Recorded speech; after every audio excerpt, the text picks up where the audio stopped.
BFM Business. Vos placements, nos conseils, BFM Bourse. Guillaume Sommerer. On va parler à présent crypto et blockchain. On vous propose une émission spéciale ici au Palais Brognard à l'occasion du Paris Blockchain Week Summit. Émission spéciale sur BFM Business jusqu'à 17h pour parler, oui, des crypto-actifs, oui, de la blockchain, leur impact sur l'ensemble de vos placements. Vous connaissez notre slogan sur BFM Business. L'avenir est le seul endroit où on est tous certains de passer le restant de jour. Et la blockchain, comme les cryptos en contiennent une fraction, on leur dédie donc du temps. Et notre invité, sans doute, la personnalité la plus puissante de cet univers crypto au monde, dans cette galaxie de la finance décentralisée. Sa plateforme revendique 90 millions de clients, 70% des volumes mondiaux, mesdames, messieurs, 7 fois plus que son principal concurrent. Le PDG de Binance est notre invité sur BFM Business. Changpeng Zhao. Bonjour Changpeng Zhao et bienvenue en France. Merci de m'accueillir, c'est un grand honneur. Changpeng Zhao, alias CZ pour la communauté crypto, l'un des principaux bâtisseurs, c'est vrai, de cette nouvelle finance qui émerge, l'un des hommes les plus riches au monde aussi, dans l'univers crypto, la blockchain, la finance décentralisée. Pour vous interroger, à mes côtés, deux experts bien connus de l'écosystème en France. Raphaël Bloch, bonjour Raphaël. Bonjour Guillaume. Journaliste cofondateur du nouveau média crypto, The Big Whale, et bienvenue, et le plus populaire des youtubeurs francophones, Owen Simonin, s'il fallait le nommer. Bonjour Owen. Bonjour Guillaume. Alias Asher et sa chaîne YouTube. Il sera intéressant d'ailleurs de vous entendre dialoguer tous les deux, puisque Owen est aussi à la tête de la société Just Mining et donc un entrepreneur engagé de l'écosystème français. CZ, êtes-vous prêt? Je suis toujours prêt. Vous nous direz de là où vous êtes, comment vous voyez l'avenir de la finance décentralisée, de l'investissement crypto, l'avenir de la régulation et tout simplement l'avenir de Binance comme plateforme leader. D'abord, Binance et la France. C'est votre annonce du jour. Vous venez d'annoncer la création d'un incubateur à Station F au cœur de Paris, dans le 13e arrondissement. Vous allez ouvrir des bureaux aussi dans la capitale française. Vous allez employer de plus en plus de monde. Toute une série d'annonces qui, Changpeng Zhao, sonne comme une déclaration d'amour à la France. Quelles sont vos ambitions en France, pour Binance en France, et pourquoi la France? Oui, nous aimons la France. J'adore la France. Je crois que la France associe de manière originale un fort gouvernement qui comprend l'entreprise, qui est en faveur des entreprises et en faveur de crypto et des innovations, et qui associe à cela beaucoup de talents technologiques, ingénierie, mathématiques. Et c'est aussi un des pays du G7, une des plus fortes économies au monde. Et puis, je crois que la France sera le leader de l'adoption crypto en Europe. Nous pensons que la France est l'un des meilleurs endroits où se trouver pour crypto, pour ce secteur. Il n'y a pas d'amour, comme on dit en France, il n'y a que des preuves d'amour. Quelles sont vos preuves d'amour à la France, les annonces que vous faites aujourd'hui à l'occasion de ce passage à Paris? Je crois que la France a déjà une réglementation claire en matière de crypto depuis 2017. Les régulateurs français sont stricts, mais en même temps ils sont progressistes, et le fait que cette conférence se tienne ici aujourd'hui le montre bien. On a pu mettre notre petite affiche We Love Binance sur l'édifice, merci. Et Martine, avant cela, a obtenu l'autorisation des régulateurs qui sont de l'autre côté de la rue et qui nous regardent. Donc des petites choses comme ça montrent que les régulateurs ici sont très progressistes. Oui.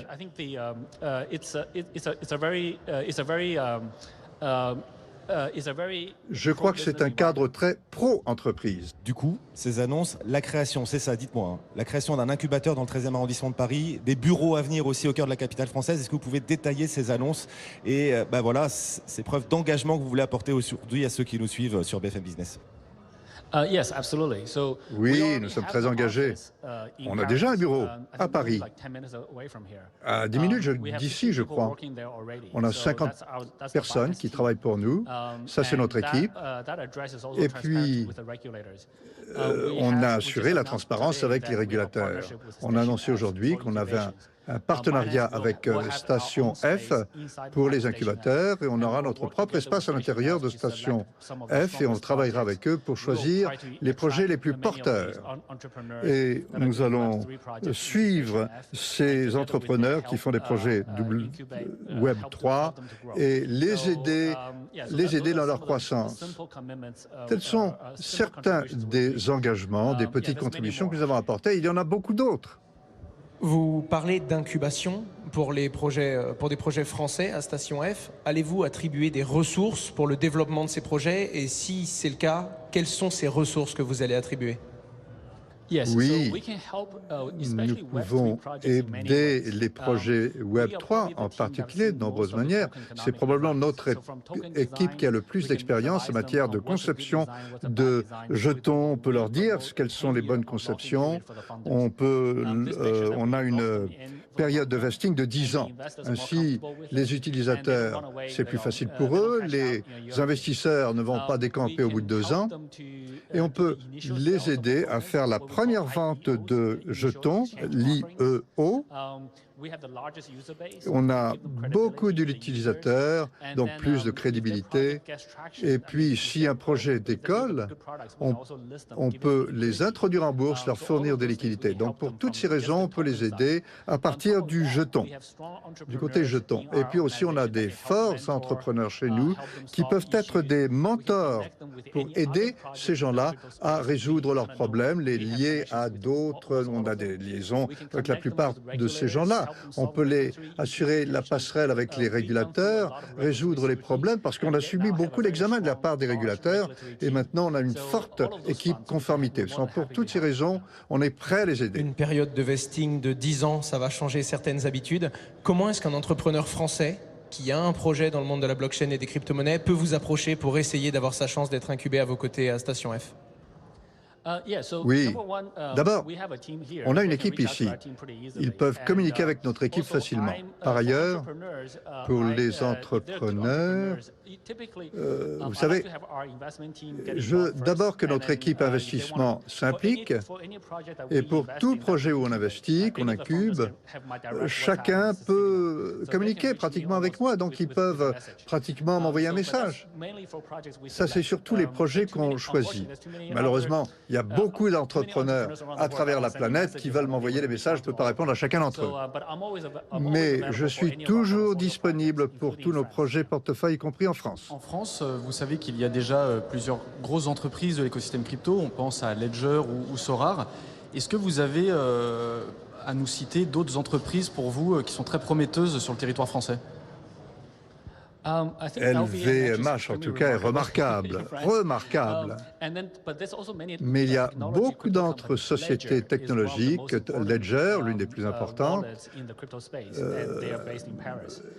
avec des portefeuilles déjà en place. Ils sont basés à Paris, ils sont français, et ils ont en place un portefeuille d'auto-garde. Donc il y a beaucoup de ces joueurs en France et nous voulons qu'ils croissent davantage. Nous pensons que la France a énormément de talent. Si on considère les 10 personnes les plus riches au monde, il y en a 9 aux États-Unis, une en France seulement, et ce n'est pas une société technologique. Donc on veut davantage de sociétés technologiques en France. Aujourd'hui, on utilise l'Internet, Google, Twitter, Amazon, tout ça. Ce sont les sociétés américaines. Nous voulons davantage de ces entreprises dans le monde Web3 en France. Sur un autre plan, vous savez qu'en France, il y a le fameux statut de PSAN, un prestataire de services sur actifs numériques. Où en êtes-vous dans votre démarche? Est-ce que vous avez demandé à être enregistré? Est-ce que vous allez demander l'agrément en France? Oui. Nous voulons, bien sûr, cette autorisation et nous avons lancé la demande d'autorisation en France. Je ne connais pas bien le calendrier, mais nous voulons cette licence. C'est une question de semaines, de mois? Je ne sais pas avec précision. Nous n'avons pas le plein contrôle du calendrier, ça dépend aussi des régulateurs, mais le processus est lancé et je crois qu'il se déroule bien. Quel rapport entretiendrez-vous le jour où vous aurez peut-être, on l'espère pour vous, ce statut PSAN? Quel rapport entretiendrez-vous avec les autres PSAN du marché français? Est-ce que de par votre taille, votre gigantisme, vous ne pensez pas que vous risquez de leur couper un peu quand même l'herbe sous le pied sur ce marché? Non, je ne le crois pas. Je crois qu'actuellement, l'industrie crypto est si faible, il y a tellement de potentiel de croissance. À l'échelle mondiale, l'adoption crypto, c'est de l'ordre de 3 à 5%. Et sur ces 3 à 5%, donc 3 ou 5 personnes sur 100 qui ont des actifs crypto, et ils n'ont qu'une petite proportion de leurs actifs, sans doute moins de 10% en crypto. Donc, de tous ces points de vue, c'est pas la peine de se battre sur les 3 ou 5% du marché. Il faut au contraire augmenter le marché pour faire passer à 30%, 80%. Donc, nous pensons qu'il est prioritaire d'augmenter l'industrie et pour cela, il faut avoir beaucoup d'acteurs. Donc, nous investissons dans d'autres bourses locales et nous les aidons dans leur croissance.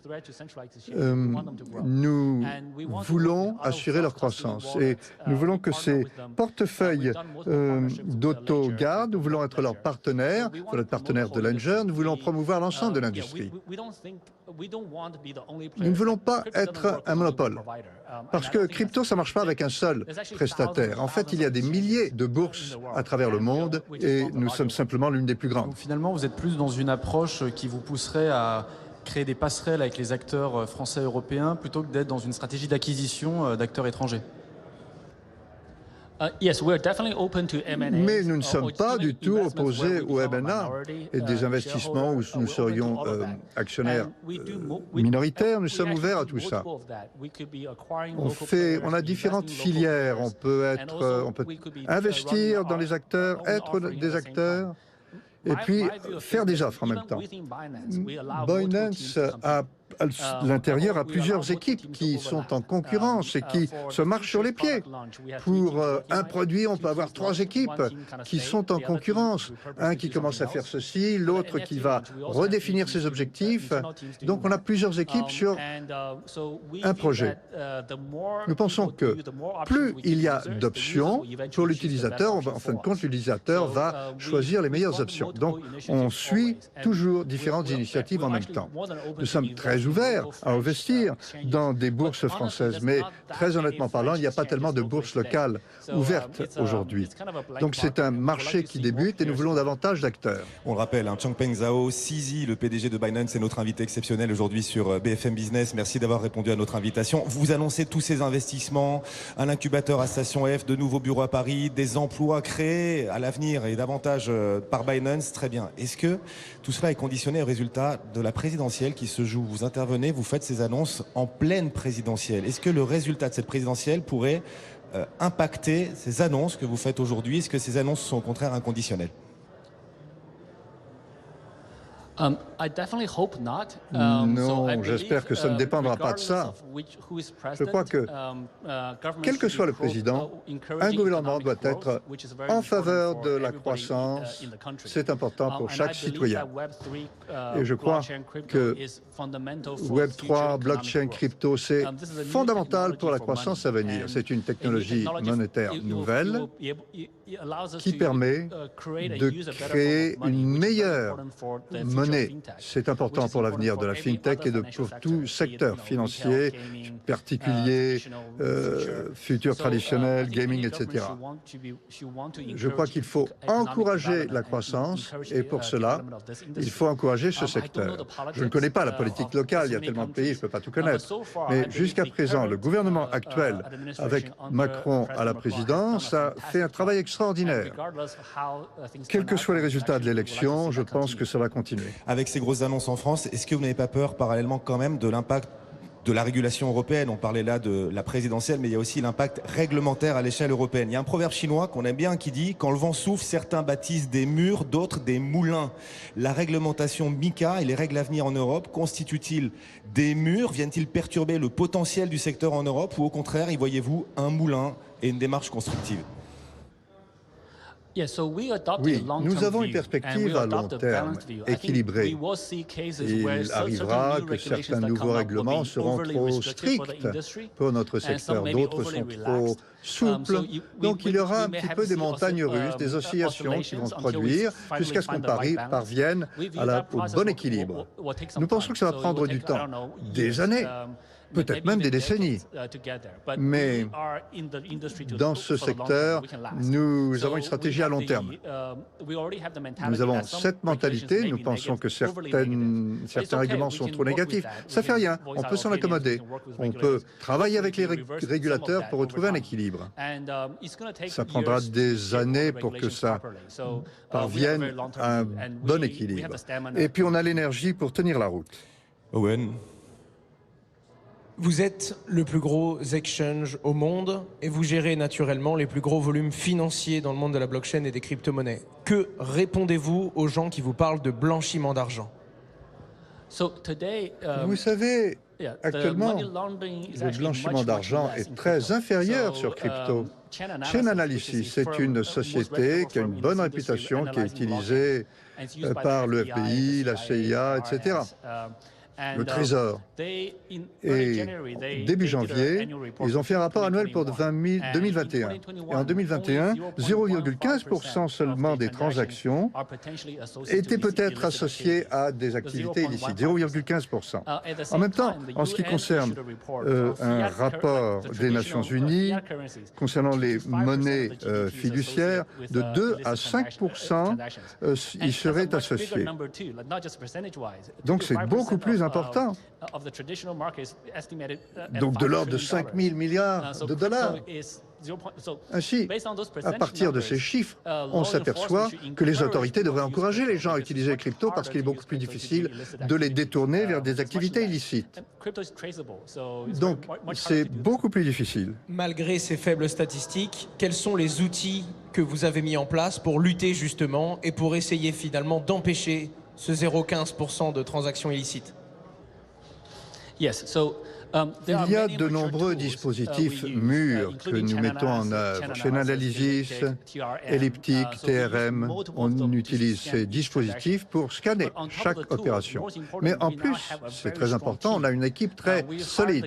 On a employé des ex du Trésor, d'Interpol, des régulateurs qui travaillent désormais dans notre équipe. Moi, je ne suis pas assez intelligent pour faire ça, mais eux mettent au point des processus, ce sont les meilleurs et ils permettent de contrer l'utilisation illicite de nos cryptos.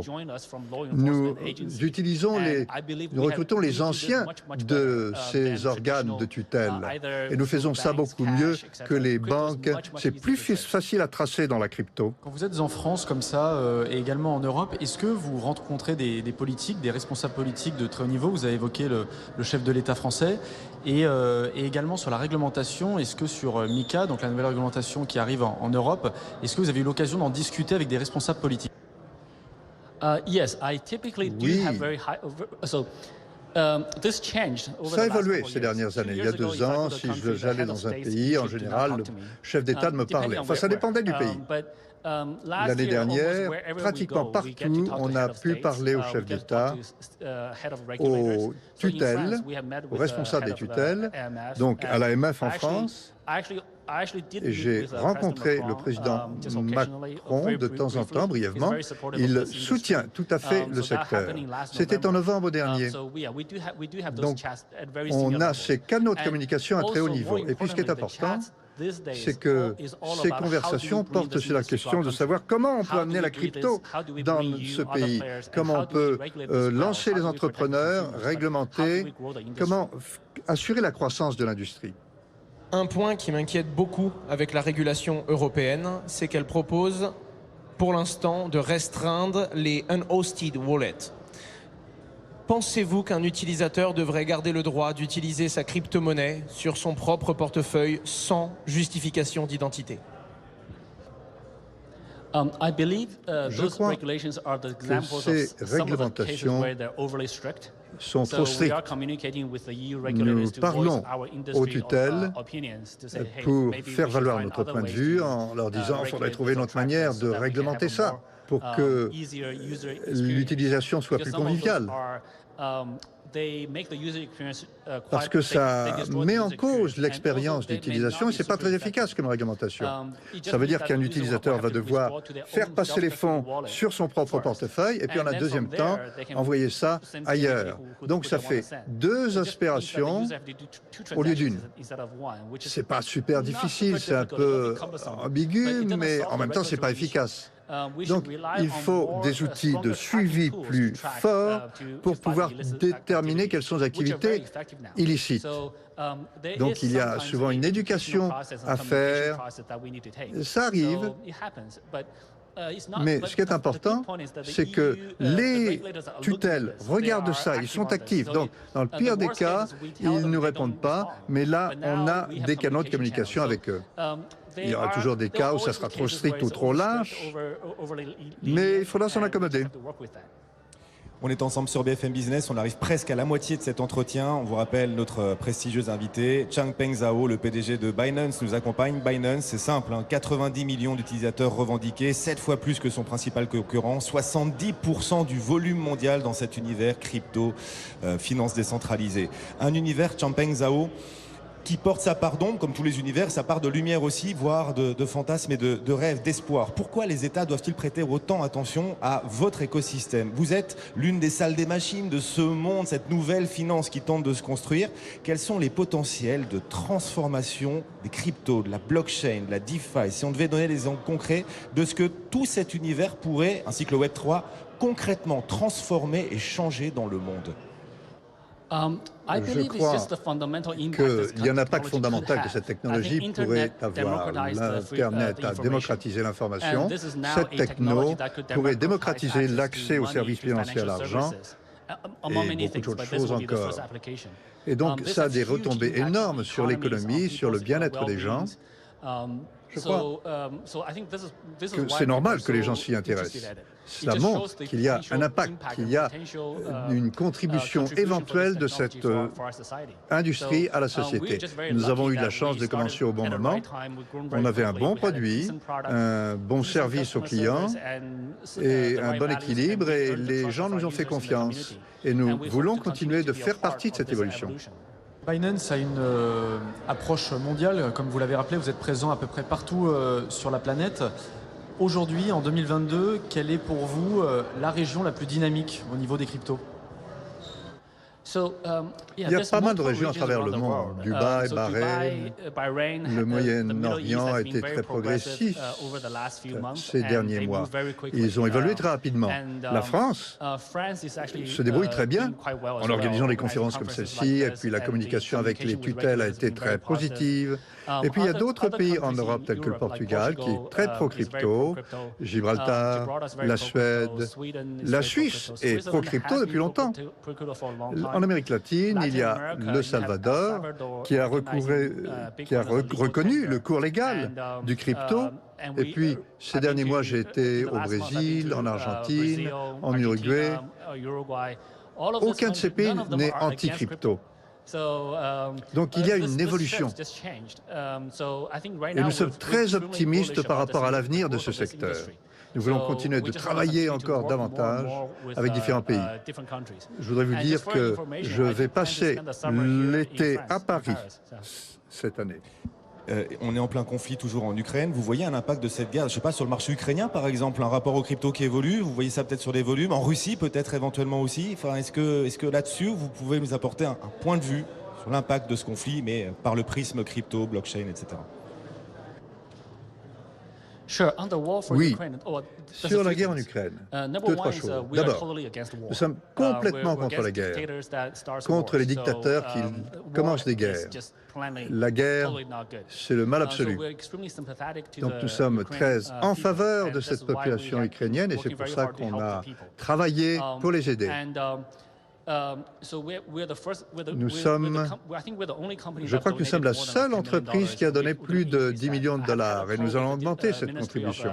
J'ai parlé avec le ministre de l'activité numérique en Ukraine la semaine dernière. On a évoqué différentes initiatives pour aider.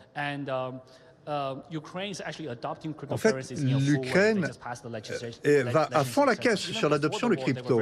Même avant la guerre, ils étaient très pro-crypto. Alors, les sanctions. Ce n'est pas nous qui faisons les règles. Nous respectons les règles. Si quelqu'un est sur la liste de sanctions, nous ne travaillons pas avec eux. Mais on n'a pas trouvé de ces personnes sanctionnées dans notre clientèle parce qu'on les avait éliminées auparavant. Je crois qu'ils étaient liés surtout au PEP. Nous ne sommes pas contre qui que ce soit, ni contre les Russes ordinaires. Il ne nous appartient pas de faire les règles. Les règles sont déterminé à un niveau très élevé du gouvernement, avec un soutien législatif, militaire et policier. Je ne peux pas dire tout d'un coup, on va bloquer les actifs russes, par exemple. Je ne peux pas non plus dire, un de ces jours, on va bloquer les actifs français. Ça serait criminel. Donc, on ne s'est pas en mesure de prendre ces décisions. Si l'Europe aboutit à des sanctions plus dures, nous les respecterons. Mais d'un point de vue plus fondamental, nous voulons aider les gens des deux côtés, quand nous le pouvons. Oui. Dernière question sur cet aspect un peu géopolitique des choses. La Chine, beaucoup de confinement encore en Chine. Shanghai reste en grande partie confiné par exemple. On a vu dans un pays comme la France que le premier confinement a poussé un certain nombre d'investisseurs à plus investir en bourse, mais aussi en crypto. En Chine, c'est un phénomène que vous observez. Puis quel rapport vous estimez que la Chine a à Binance et Binance à la Chine? Le confinement à Shanghai, c'est surtout à cause du Covid. Il n'y a pas vraiment de corrélation pour le moment. La Chine a interdit depuis plusieurs années la crypto ou la production de crypto. Il n'y a pas eu beaucoup d'activités crypto en Chine de toute manière, en tout cas pas à notre connaissance. On ne voit pas de Chinois sur ce secteur. Comme Google, Twitter et les autres, notre domaine Binance.com est interdit en Chine et les Chinois ne peuvent pas y faire appel directement. Le confinement actuellement, j'ai des amis à Shanghai qui me disent « Ah, c'est trop strict, on n'arrive pas à se nourrir, à nous nourrir ». C'est vrai pour certaines personnes, mais globalement, ce n'est pas une très bonne situation. On espère qu'ils vont pouvoir dépasser ces problèmes et que le confinement se terminera. En tant que responsable de Binance, vous dirigez donc la plus grosse plateforme de la planète. Vous savez que les enjeux de sécurité sont considérables, il y a régulièrement des hacks de plateformes. Si vous deviez vous mettre une note de 1 à 10 sur la sécurité, à quel niveau vous pourriez vous situer? Je crois qu'on se situerait aux alentours de 9,999. Bref, très haut. La sécurité, ça ne peut pas être à 100%. Donc, si on travaille sur cette terre, on aura toujours des problèmes. Et les bourses ne seront jamais sûres à 100%. En même temps, on utilise une démarche en couche pour la sécurité. Par exemple, sur le portefeuille, c'est ce qui intéresse la plupart des gens, on a de l'ordre de 13 couches de sécurité. Donc, si un hacker va à la couche 3, il peut chaparder 100 millions. Et même s'ils peuvent aller jusque-là, on ne fera pas faillite. On peut encore tenir le coup. On a ce qu'on appelle un honeypot, mais ce n'est pas un honeypot, en fait, c'est de l'argent réel. Et pour que les gens se rendent compte, vous investissez à peu près combien par an sur ces questions justement de sécurité pour protéger les actifs de vos clients? Nous investissons actuellement de l'ordre pas loin d'1 milliard de dollars. C'était dans les centaines de millions, mais actuellement, je crois qu'on est à 1 milliard de dollars. C'est aussi pour cela que les bourses ont de forts effets réseau. Plus on est gros, plus on a des effets. Parce qu'on a des économies d'échelle, tandis que les petites bourses ne peuvent pas investir tellement et leurs systèmes sont sans doute moins sûrs. On a des économies d'échelle, ainsi. Je crois que c'est de l'ordre de 1 milliard de dollars actuellement. On s'en rend compte à travers les comportements utilisateurs. C'est très souvent les comportements des users d'une plateforme qui laissent des failles et qui permettent à des gens de dérober des fonds. Pensez-vous continuer d'accentuer la sécurité à travers Binance Academy afin de donner les best practices aux utilisateurs pour protéger leur argent sur la plateforme? Oui, je ne suis pas sûr d'avoir bien compris la question, mais il y a différents cas. Il y a des cas où certains des fonds sont dérobés au système et d'autres qui passent par le système Binance. Ça va dépendre aussi du niveau. Si c'est un cas important, on a des équipes pour suivre ces fonds. Et puis, je vous ai parlé d'outils tels que Chain Analysis, TRM, etc., qui suivent ces fonds. Si ces fonds arrivent sur notre plateforme, ces outils vont nous avertir. Bon, ce n'est pas encore une sécurité à 100%. Si c'est une petite faille, une petite escroquerie, on ne sera pas forcément au courant. En fait, on dépend des utilisateurs pour qu'ils nous en parlent au moment où ça arrive, pour qu'on puisse mettre ces opérations sur la liste de suivi et la liste noire. Et c'est important pour vous de continuer l'éducation de ces utilisateurs via Binance Academy pour leur donner les meilleurs réflexes pour protéger leur compte? Oui, tout à fait.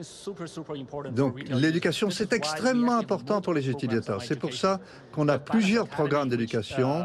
On a la Binance Academy qui a lancé des centaines d'articles traduits en une trentaine de langues, dont le français et l'espagnol, etc., pour que les gens comprennent les implications sûreté de la crypto.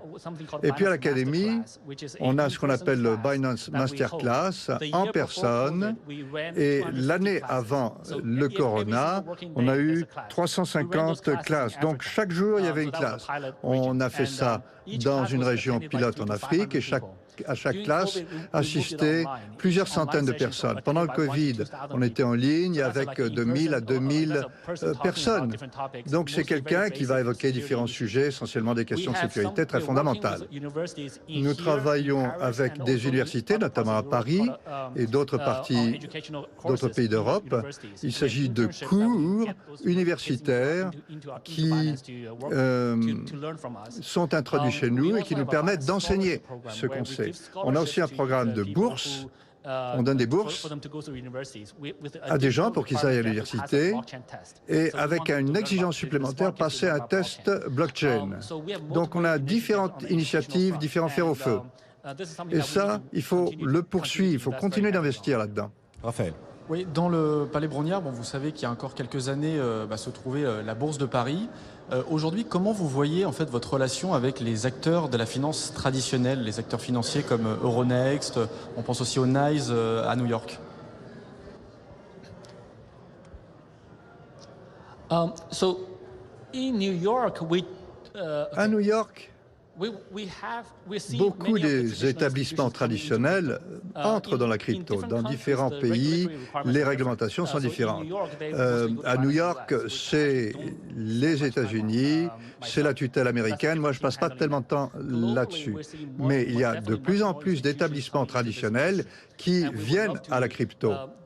Et ce sont des prestataires de services, très souvent, pas seulement les bourses. Nous voudrions travailler avec eux pour leur donner de la formation et leur permettre de travailler avec notre bourse crypto. Nous avons des partenariats, mais pas de très grande importance pour le moment. Donc on va continuer de travailler avec les prestataires financiers traditionnels. Pas seulement des partenariats, nous voulons investir chez eux, devenir actionnaires, et nous sommes ouverts à des alliances, de manière à les amener à travailler dans la Web 3. Wall Street, ça pourrait vous intéresser? Une cotation à Wall Street? Oui. Wall Street, c'est très intéressant, mais aux États-Unis, il y a beaucoup d'acteurs. Kraken, et j'en passe. Finance US. Donc, il y a beaucoup d'acteurs aux États-Unis. C'est un grand pays, mais ce n'est que 20% du PIB mondial. Et le 80% à l'extérieur des États-Unis. Et c'est là que nous voulons intervenir et davantage en France, en Europe, au Moyen-Orient, en Afrique, en Amérique latine, en Asie. Et c'est un marché qui est plus fragmenté. Mais nous sommes une plateforme mondiale, c'est notre ADN. Nous voulons consacrer davantage de temps à assurer la croissance des autres marchés. Il nous reste à peine 2 minutes à passer ensemble. Changpeng Zhao, le PDG de Binance, à nos côtés sur BFM Business, cette émission spéciale jusqu'à 17h consacrée aux cryptos. Ici, au Palais Brongniart, vous en parliez, Raphaël, à l'instant, le Palais Brongniart, le temple historique de la bourse. Aujourd'hui, dédié un événement à cet univers de la crypto, de la blockchain et du Web 3. Owen, vous êtes un entrepreneur engagé de cet écosystème en France. On va vous laisser la dernière question. S'il y avait une dernière question, peut-être plus personnelle aussi, que vous souhaiteriez adresser au PDG monde de Binance, ici à vos côtés, à 1 mètre de vous, à votre droite, quelle serait cette question? Je pense que le monde de la blockchain est compliqué parce que quand on est une entreprise, on est centralisé. mais on doit fournir des services à des gens qui veulent de la blockchain et de la décentralisation.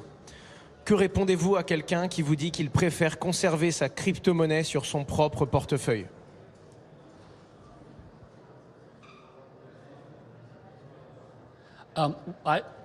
Nous y sommes très favorables. Nous voulons qu'ils gardent leur crypto sur leur portefeuille. Si vous êtes capable de le faire, pourquoi pas? Si vous avez, en général, ce sont des gens qui ont les connaissances, les capacités techniques. C'est une meilleure démarche pour eux. Le problème, c'est qu'actuellement, il y a beaucoup de gens qui n'ont pas cette capacité de garder leur propre crypto. C'est la majorité des gens. Et pour que ça soit sûr, il faut que l'ordinateur ne soit pas attaqué par un virus. Il faut qu'on perde pas l'ordinateur, il faut qu'on ait un backup, une clé privée, et si vous décédez, il faut léguer ça à vos enfants, et c'est très difficile à faire. Tandis que sur une bourse centralisée, vous avez un mot de passe, vous avez un dispositif de soutien, il y a des manières de récupérer le compte, etc. Mais les gens qui ont les capacités techniques de garder ça sur leur propre portefeuille, nous l'encourageons. Et nous avons aussi un produit qui s'appelle Trust Wallet sur ce créneau et qui est le plus téléchargé. Téléchargé sur de l'ordre de 50 millions d'ordinateurs. Donc ce n'est pas un petit produit. Donc nous encourageons les deux voies. Si vous êtes un trader, oui, il faut garder votre trading sur la bourse, mais dans ce sens-là, si vous pouvez le faire, gardez-le. Peut-être une dernière question, Sizi, en quelques secondes, et la réponse sera rapide. Tout le monde se demande où est-ce que vous allez installer votre siège mondial, si ça va être en Asie, aux États-Unis ou en Europe. Est-ce que ça pourrait même être éventuellement en France? Je crois que Paris sera sûrement notre siège régional pour l'Europe. Nous aurons différents sièges régionaux à travers la planète. Ce terme de siège mondial, c'est très virtuel, c'est très vague. En fait, c'est la société mère qui peut être basée n'importe où. Le sens de siège est différent pour la plupart des gens. En général, ça veut dire c'est là que se trouve la direction. Alors, cet été, je serai basé à Paris. Je voyagerai bien sûr, mais je serai souvent à Paris. Donc, vu sous cet angle, je passerai beaucoup de temps à Paris. Bienvenue. Merci beaucoup, Changpeng Zhao. Sizi, pour voilà, les intimes, le PDG de Binance nous accompagnait. Merci d'être passé nous voir ici à Paris et sur BFM Business. Merci beaucoup. Merci beaucoup. À très bientôt. Merci à mes deux acolytes, Raphaël Bloch et ce nouveau média crypto, The Big Whale. Et bon vent à la baleine, alors, Raphaël. Merci beaucoup. Owen Simonin aussi qui nous accompagnait. Merci beaucoup, Owen. Asher, sa chaîne YouTube, 500 et quelques mille abonnés. Sa société Just Mining. On se retrouve dans un instant pour la suite de cette édition spéciale consacrée aux crypto et à la blockchain à l'occasion du Paris Blockchain Week Summit sur BFM Business. À tout de suite.